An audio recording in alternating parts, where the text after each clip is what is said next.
Hello everyone, it's your 78th favorite YouTuber, but #1 Guilty Gear YouTuber, back at it again with a video. Sorry for not uploading in like whatever many months, it will happen again. Today we're gonna be talking about the zombie key lady from Guilty Gear. So who is A.B.A? A.B.A was created as a new character for Guilty Gear Isuka, along with Order Soul, who is like Soul if he was evil.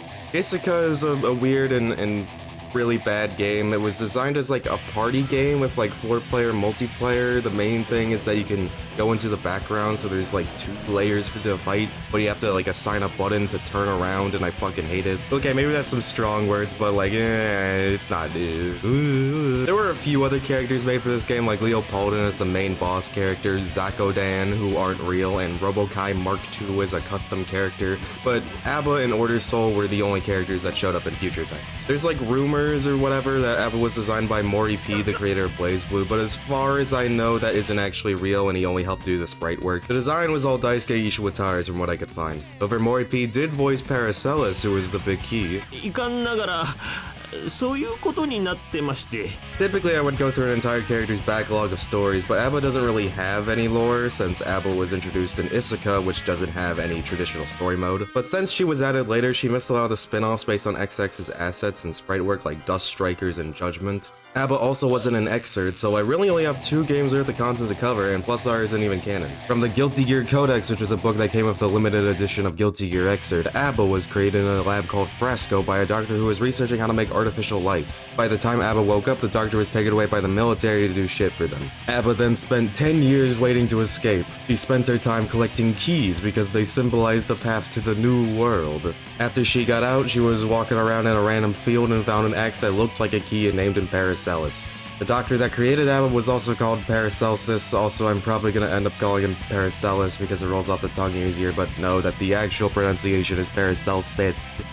With an S. I don't know if she ever like met her creator. I think it's possible that she just found some writing with the name on it and just decided to name the key that. A.B.A is obviously named after A.B.A the band, and Paracelsus is named after the guy Paracelsus, who was a physician.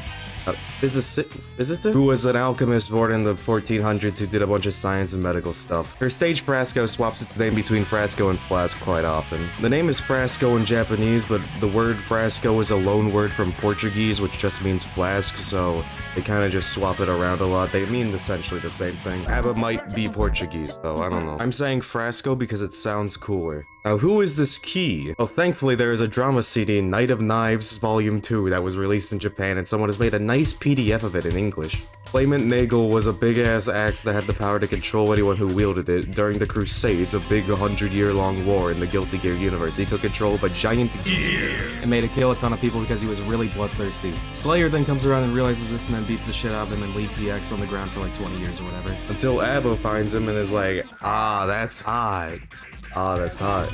I bet Paracelsus could still use the possession thing on A.B.A, but chooses not to for whatever reason. He's probably trying to get off his murder addiction, considering it got him stuck in a random field for 20 years last time. This drama CD is the only thing we know with A.B.A that is 100% canon, because Plus R wasn't written by Daisuke and its endings couldn't have happened from what we see in Strive. Strive's arcade mode are like somewhat dubious on if they're canon or not, but like it probably is, because otherwise why would they write it? Bonus A.B.A fact. Look at this DVD with Paracelsus. A.B.A's Plus R story mode is relatively simple. A.B.A is traveling around looking for ways to give Paracelsus a body. A.B.A says that Paracelsus is her husband, and Para is just like apathetic at best about the whole situation. I like Paracelsus, he's just a fucking guy. A.B.A is not very in tune with how humans and human culture work, and is generally just really immature. Just looking at her design, her outfit is kind of just random shit thrown together. Her shirt is just pants that have been turned into a shirt. If you look at her win quotes against characters in Plus R, most of them are common sayings that she just gets wrong. She doesn't listen to people at all, and while this could very easily turn into an annoying archetype, the fact that the victim is a big fucking key and there's no real consequences kind of keeps that layer of cartoony separation in check.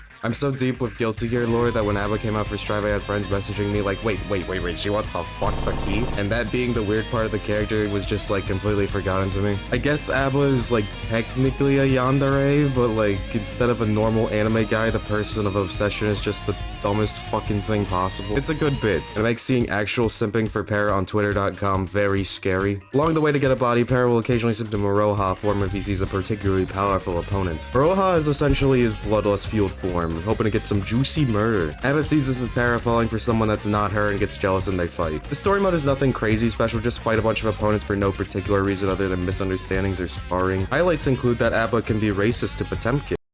I beg your pardon. Also, I just want to vent about how dumb Plus R story missions are, because once every path you'll have a boss fight character, and the boss is just absurdly broken, they have regenerating health and are much faster and stronger. The intended way to kill them is to use an insta-kill on them, which would be fine, but you only get one shot at using the insta-kill, and it's not like you can combo into most of them. The AI is also programmed to block or dodge them, so what happens is you just sit there retrying over and over again and see if you win on the dice roll or not. But that's not even the worst part, because there's no retry button in the pause menu, where you just wait for the computer to kill you, which can take a long time. And you can't just put the controller down because the AI gets confused, so you have to mash buttons hoping they get a counter on you and kill you. And each time you have to watch an unskippable intro cinematic. These are sick as hell, but it also means you spend like a solid 30 seconds minimum between attempts just to throw out the insta-kill and get blocked again. It's annoying as fuck. Plus, Accent Core has special endings that they don't tell you about how to get, and the special ending for A.B.A in this case is to use no retries, which... fuck me, I guess. Let's go on YouTube.com. A.B.A has a lot of branching dialogue paths, but she only has 2 endings, so, you know, good luck finding that out while playing this on your Wii in 2008, I guess. The normal ending is that you go to the Post-War Administration Bureau, essentially the shadow government. Bro tells A.B.A to put Paracelsus in a big machine to put his soul into Robokai, but the machine fucks up and Para gets put into a Robokai head. The secret ending for using no continues has Para be put into a random dead body they just had lying around it, and it actually works. Unfortunately, A.B.A is so scared of Para having legs and being able to walk away from her that she just kinda keeps him in chains and feeds him the sludge. Again, neither of these can really be canon because as of Strive, Para is clearly not in a Robokai head or the most key-looking human alive, I mean dead. But of course, how do they play? Apologies for this suboptimal explanation of Plus R A.B.A's gameplay because this game isn't my strong suit, but given that I managed to get a 28 combo of like 6 Danzais in training mode, it might not be that big of a deal. A.B.A gets into Maroha primarily by using either the hit grab bonding or by burning a blood pack, which is a limited resource. She has different moves depending on which version she's in, but the general gist is that she's bad when in the bad mode, but good when in the good mode. And when she's in the good mode and she has meter, she can go into super good mode and become super good. In Maroha mode, she takes recoil damage from using her attacks, and while the timer for being in the mode is pretty long, getting knocked down will take out a huge chunk of the meter. If you don't exit the mode in time, she'll be in a little stunned animation where she's kicked out of it, and she can be super punished. You can spend a blood pack to heal the recoil damage, but you only get so many of them. A.B.A's game plan is to slowly get her way in with moves like dragging and Eureka's to get into fun mode, where she can get work done. Very risk-reward. This leads to a character that you're forced to use at least a couple brain cells to use properly. You can't just hold forward and mash until you can, which makes it very fun and very silly. Going into Strive, the majority of her moves have at least some kind of carryover with a couple of exceptions. She lost her Fireball, a couple of Rekka follow-ups, a couple of Maroha mode moves that have no direct comparisons to Strive, but honestly nothing too crazy or against the spirit of the character. She lost her Altercation Insult Super that made her blue and do extra damage, and also Evidence Destruction, which is this goofy air super. I don't really know what she's doing. Design-wise, most obvious thing is that she's green now. Daisuke said in the reveal stream that she dyed her hair when she went to go see the world and got into fashion, which is lore that only exists in this stream because it is nowhere in the actual video game at all. Cool. The rest of her design is more or less the same. I would like to point out this key in her head has seemingly flipped between games. Ouch. Para is even more of the same. He's got this big sleeve on his middle body, but otherwise he's the same, at least in normal mode. His ear flaps are more noticeable though in his animations, and he's generally way more expressive. Unfortunately, Para is no longer voiced by Mori P as he left Arc System a while ago. He's now voiced by these 3 depending on which language you're playing in. All of them do a good job. I play in English now when I was a bit skeptical the first time I heard him from his intro animations. He sounds like Teddy from Persona 4. Whoa! Get a grip, will you? But Para's demonic laughs and jealousy mode definitely hit.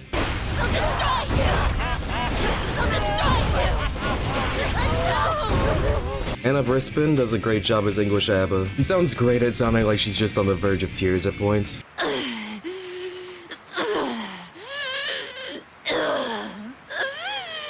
Just please go away.